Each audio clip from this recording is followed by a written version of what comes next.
अस्सलाम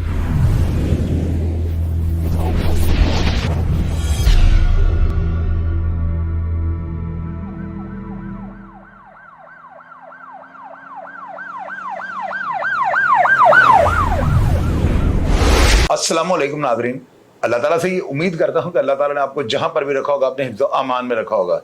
CCD का दौर चल रहा है और आपको पता है कि ये इस वक्त जो लाहौर शहर के अंदर जो सहम, जो खौफ, किसी भी किस्म के ऐसे अफराद को जो दुश्मनी में जो मुब्तला हो, कुछ ऐसे अफराद जिनका क्राइम से कोई वास्ता हो, कुछ ऐसे क्राइम करने वाले अफराद जो सफ़ेद पोश हैं, लोगों की नज़र में लोग उनको समझते हैं कि बड़े वाइट कॉलर हैं, वो डेरेदार कहलाते हैं।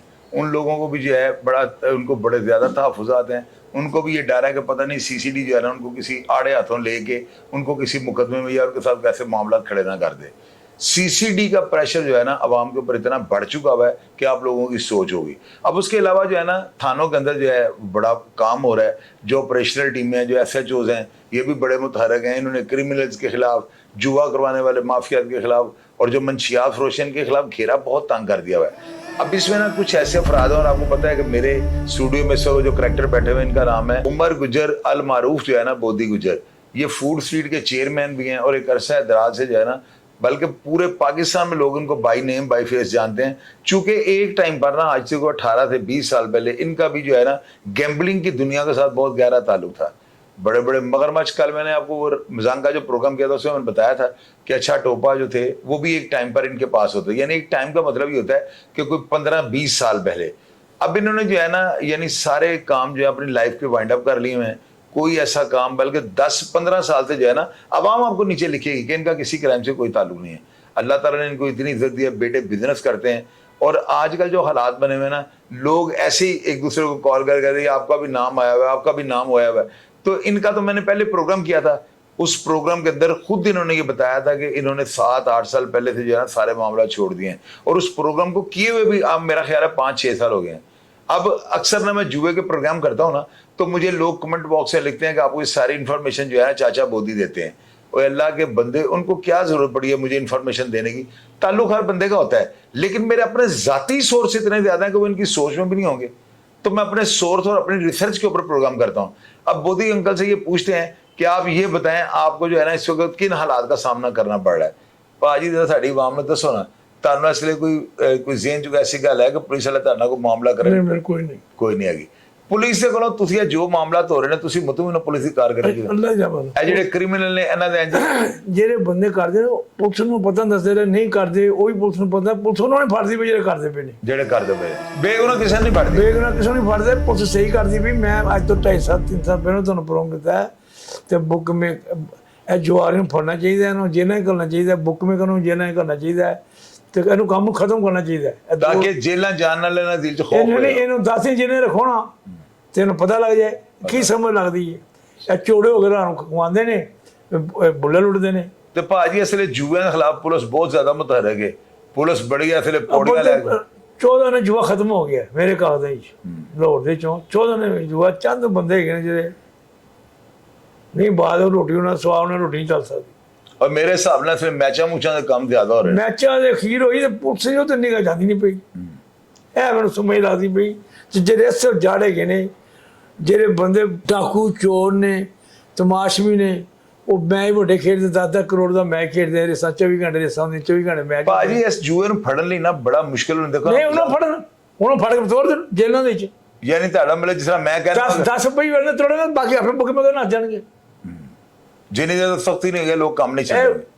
ਐਸੇ 12 ਚੀਕਵਾਉਂਦੇ ਨੇ, ਜ਼ਿਆਦਾ ਹਾਜੀ ਖਵਾਉਂਦੇ ਨੇ। 100 ਬੁਕਮੇ ਕਰਾਂ 99 ਹਾਜੀ ਹੋਣਗੇ, ਉਮਰ ਕਰਨ ਜਾਣਗੇ, ਹਾਜੀ ਹੋਣਗੇ। ਤੇ ਕਰਤੂਤਾਂ ਉਹਨਾਂ ਦੇ ਹੋ ਗਈ ਹੈ। ਕਰਤੂਤਾਂ ਕੀ ਹੈ? ਕਰਤੂਤਾਂ ਹੀ ਨੇ। ਹੱਜ ਕਰਨ ਦੇ ਨਾ, ਹਰ ਸਾਲ ਹੱਜ ਕਰਨ ਜਾਂਦੇ ਨੇ ਤੇ ਕੰਮ ਅੱਗੋਂ ਪੂਰਾ ਪਾਈ ਜਾਂਦੇ ਨੇ ਤੇ ਅਸੀਂ ਦੋ ਬਦਾਮ ਹੈ। ਸਾਡਾ ਉਹ ਸਬੂਤ ਕਰ ਦਿਓ 18 ਸਾਲਾਂ ਵਿੱਚ ਮੈਂ 20 ਲੱਖ ਰੁਪਏ ਨਾਮ ਦੇਣਾ, ਮੈਂ ਕਿਸੇ ਭਾਈ ਵੱਲੋਂ ਆ। ਅੱਛਾ, ਮੈਨੂੰ ਲੋਕ ਕਿਉਂ ਫੋਨ ਕਰਕੇ ਕਹਿੰਦੇ ਤੁਹਾਨੂੰ ਗੱਲਾਂ ਸਾਰੀਆਂ ਚਾਚਾ ਬੋਦੀ ਦੱਸਦਾ ਹੈ? ਉਹਨੇ ਜੇ ਉਹਨਾਂ ਨਾਲ ਤੁਸੀਂ ਮਾਨੀ ਕਰਾਣੀ ਕਹੋ, ਮੈਂ ਕਿਸੇ ਕਿਹਾ ਲਾ ਇਲਾਹਾ ਇਲੱਲਾਹ ਮੁਹੰਮਦ ਰਸੂਲullah ਕਦੀ ਨਹੀਂ ਕਿਹਾ, ਕਦੀ ਕਿਸੇ ਨੇ ਕਿਹਾ ਹੋਵੇ। ਕਲਮ ਨਾਲੇ ਮੈਂ ਤੁਹਾਨੂੰ ਕਦੀ ਪੁੱਛਿਆ ਹੀ ਨਹੀਂ, ਮੈਂ ਤੁਹਾਡੇ ਨਾਲ ਗੱਲ ਹੀ ਕਦੀ ਨਹੀਂ। ਅੱਛਾ ਮਗੀ ਕੀ ਬੋਦੀ ਨਾ ਕਰਦਾ ਉਹ ਪਾਗਲ ਦੇ ਪੁੱਤਰ, ਤੁਸੀਂ ਚੋਰ ਹੋ, ਡਾਕੂ ਹੋ, ਜੋ ਵੀ ਗਏ ਹੋ, ਤੁਸੀਂ ਰਾਹ ਬੜੇ ਡਾਕੂ ਹੋ ਤੇ ਬੁੱਧ ਸ਼ੱਕ ਕਰਨਾ ਨੇ। ਮੈਂ ਤੁਹਾਨੂੰ ਮਾਨੀ ਕਰਾਣੀ ਕਿਹਾ ਹੈਗਾ। ਹਾਂਜੀ ਨਹੀਂ ਨਹੀਂ ਮੈਂ ਫੇਰ ਤਾਂ ਕਹਿਣਾ ਸਾਡਾ ਤਲਕ ਹੀ ਇਹੋ ਜਿਹਾ ਨਹੀਂ ਹੈ। ਨਹੀਂ। ਪਹਿਲੇ ਮੈਂ ਕੋਈ ਪੁਲਿਸ ਆਫੀਸਰ ਹਾਂ। ਗੱਲ ਹੈ ਕੀ ਹੈ, ਮੈਂ ਜਿਹਨੂੰ ਕਹਿਣਾ ਸਜਾਮ ਕਹਿਣਾ ਤੂੰ ਹੋਏ ਮੇਰਾ ਨਾਲ ਹੋ, ਮੇਰਾ ਜੋ ਕਰਨੇ ਕਰ ਲੈ। ਮੈਂ ਇੱਕ ਟੋਟਲ ਬੁੱਕ ਮੈਂ ਕਰੂੰ ਕਹਿ ਰਿਹਾ ਕਿਤੇ ਪਿਓ ਉਹ ਇੰਝ ਫਿਰਦੇ ਨੇ ਸੜਕਾਂ ਤੇ ਗੱਡੀਆਂ ਲੈ ਕੇ ਫਿਰਦੇ ਨੇ ਜਿਵੇਂ ਬੜੇ ਮੌਜ਼ਮ ਹੁੰਦੇ ਨੇ। ਅਸੀਂ ਜਨਾਬ ਕਹਣੇ ਬਦਮਾਸ਼ ਨਹੀਂ ਜਨਾਬ ਸੁਣੋ, ਇਹਨਾਂ ਨੇ ਹਰ ਕੰਮ ਕਰਦੇ ਨੇ ਰਾਹ ਨੂੰ ਡਾਂਸ ਦੇਖਦੇ ਨੇ ਬੋਤਲਾਂ ਖੋਲਦੇ ਨੇ ਸਾਰੇ ਬੁੱਕ ਵਗੈਰਾ ਰਲ ਕੇ ਇਹ ਕੰਮ ਕਰਦੇ ਨੇ। ਅਸੀਂ ਤੇ ਨਾਲ ਹਾਜੀ ਘੁਆਉਂਦੇ ਨੇ। ਨਹੀਂ ਅੱਜ ਹਰ ਬੁੱਕ ਮੇਕਰ ਨੇ ਕੀਤਾ ਹੈ। ਹਰ ਬੁੱਕ ਮੇਕਰ ਮੈਂ ਟੋਟਲ ਬੁੱਕ ਮੇਕਰ ਦੀ ਗੱਲ ਕਰਨਾ ਪਿਆ। ਮੈਂ ਕਿਸੇ ਦਾ ਨਾਂ ਨਹੀਂ ਲੈ ਰਿਹਾ, ਨਾ ਮੈਂ ਕਿਸੇ ਦਾ ਖੋਫ ਹੈਗਾ ਨਾ ਕਿਸੇ ਦਾ ਡਰ ਹੈਗਾ। ਮੈਂ 24 ਘੰਟੇ ਸੜਕ ਉੱਤੇ ਹੈਗਾ ਸਮਝਦੀ। ਤੇ ਅਸੀਂ ਤਾਂ ਕੰਮ ਕਰਦੇ ਹੀ ਨਹੀਂ। ਅਸੀਂ ਬੰਦੇ ਇਕੱਠੇ ਕਰ ਲੈਂਦੇ ਹਾਂ। ਉਹ ਜਵਾਰੇ ਇਕੱਠੇ ਹੋਏ ਨੇ ਜੀ ਉੱਥੇ। ਉਹ ਤੇਰੇ ਜਦੋਂ ਬੁੱਕ ਮੇਕਰ ਦੇ ਜਦੋਂ ਕੋਈ ਬੰਦਾ ਫੌਤ ਹੁੰਦਾ ਬੁੱਕ ਮੇਕਰ ਦੇ ਕੋਈ ਰਿਸ਼ਤੇਦਾਰ ਜਿਵੇਂ ਉੱਥੇ 14 ਨੇ ਬੁੱਕ ਮੇਕਰ ਹੋਣਗੇ, ਦੋਵਾਂ ਨੂੰ ਰਿਸ਼ਤੇਦਾਰ ਹੋਣਗੇ। ਉਹ ਸਾਰੇ ਜਵਾਰੀ ਇਕੱਠੇ ਹੋਏ ਹੋਣਗੇ। ਉਹ ਹੋਣਗੇ ਨਹੀਂ ਜਾਂਦੇ। ਕਿਸੇ ਫੌਤ ਕੀ ਹੁੰਦੀ ਨਾ ਬੁੱਕ ਮੇਕਰ ਦੀ, ਉੱਥੇ ਸਾਰੇ ਬੁੱਕ ਮੇਕਰ ਹੋਣਗੇ। ਕਿਸੇ ਸ਼ਾਦੀ ਹੋਈ ਸਾਰੇ ਬੁੱਕ ਮੇਕਰ ਹੋਣਗੇ। ਉਹ ਰਿਸ਼ਤੇਦਾਰ ਨਹੀਂ ਹੋਣਗੇ ਜ਼ਿਆਦਾ ਬੁੱਕ ਮੇਕਰ। ਕੀ ਉਹ ਜਵਾਰੀਏ ਨਹੀਂ ਹੋ ਕੀ ਨਹੀਂ ਹੋ? ਸਹੀ ਗੱਲ, ਉਹ ਨਮਾਜ਼ੀ ਨੇ। ਸਹੀ ਗੱਲ ਹੈ। ਉੱਥੇ ਜਵਾਰੀ ਜਾਣਗੇ ਕੀ ਅਸੀਂ ਜਾਵਾਂਗੇ? ਉਹ ਜਵਾਰੀ ਹੈ ਜੀ। ਉਹ ਤੇਰੇ ਘਰ ਦੇ ਨਹੀਂ ਤੁਹਾਡੇ ਘਰ ਦੇ 300 ਬੁੱਕ ਮੇਕਰ 300 ਬੁੱਕ ਮੇਕਰ ਤਾਂ ਜਨਾਜ਼ਾ ਹੈ ਤੇ 300 ਹੈਗਾ। ਸਹੀ ਗੱਲ। ਅੱਛਾ ਮੇਰੀ ਗੱਲ ਸੁਣੋ, ਮੈਨੂੰ ਇੱਕ ਗੱਲ ਦਾ ਜਵਾਬ ਦਿਓ। ਇਹ ਜਿਹੜੇ ਬੁੱਕ ਮੇਕਰ ਨੇ ਇਹ ਤੇ ਜੂਆ ਜਿਹੜਾ ਮੈਚਾਂ ਦਾ ਹੁਣ ਹੋ ਰਿਹਾ ਟੈਲੀਫੋਨ 24 ਘੰਟੇ ਹੋ ਰਿਹਾ, ਬੜਾ ਮੁਸ਼ਕਿਲ ਇਹਨੂੰ ਫੜਿਆ ਜਾਣਾ। ਕੋਈ ਪੁਲਿਸ ਨੂੰ ਕੋਈ ਨਹੀਂ ਮਸ਼ਵਰਾ ਦਿਓ। ਫੜ ਕੇ ਭੇਜਦੇ ਸਹੀ ਹੋ ਜਾਣਗੇ। 5-10 ਫੜਨ ਨਾ ਪਰ ਹੁਣ ਜਿਹਨਾਂ ਭੇਜੇ ਬੱਗਿਆ ਬਣਾ ਸਪਾ ਜਾਣਗੇ। ਯਾਨੀ ਤੁਹਾਡਾ ਮਤਲਬ ਖਾਨਾ ਨੰਬਰ 2 ਚ ਉਹਨਾਂ ਨੂੰ ਉਹਨੂੰ ਇੱਕ ਮਹੀਨਾ ਨਾਲ ਨਜ਼ਰਬੰਦੀ ਕਢਾਉਣਾ, ਆਪਣੀ ਨਸਲ ਨੂੰ ਕਹਿ ਜਾਣਗੇ ਕਿ ਜੂਆ ਨਾ ਕਰਾਣਾ। ਆਪਣੀ ਨਸਲ ਨੂੰ ਕਹਿ ਜਾਣਗੇ, ਰੋਣਗੇ ਅੰਦਰ ਜਾ ਕੇ। ਹਵਾਲੇ ਚ ਹੁਣ ਗੱਲਾਂ ਖੂਹ ਕਰਦੇ ਨੇ, ਗੱਡੀਆਂ ਜਾਂਦੇ ਨੇ, ਇਹਨਾਂ ਨੂੰ ਬਦਮਾਸ਼ ਰੱਖੇ ਨੇ, महीने भर देने।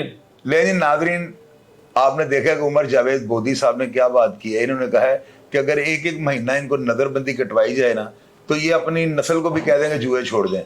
लेकिन मैं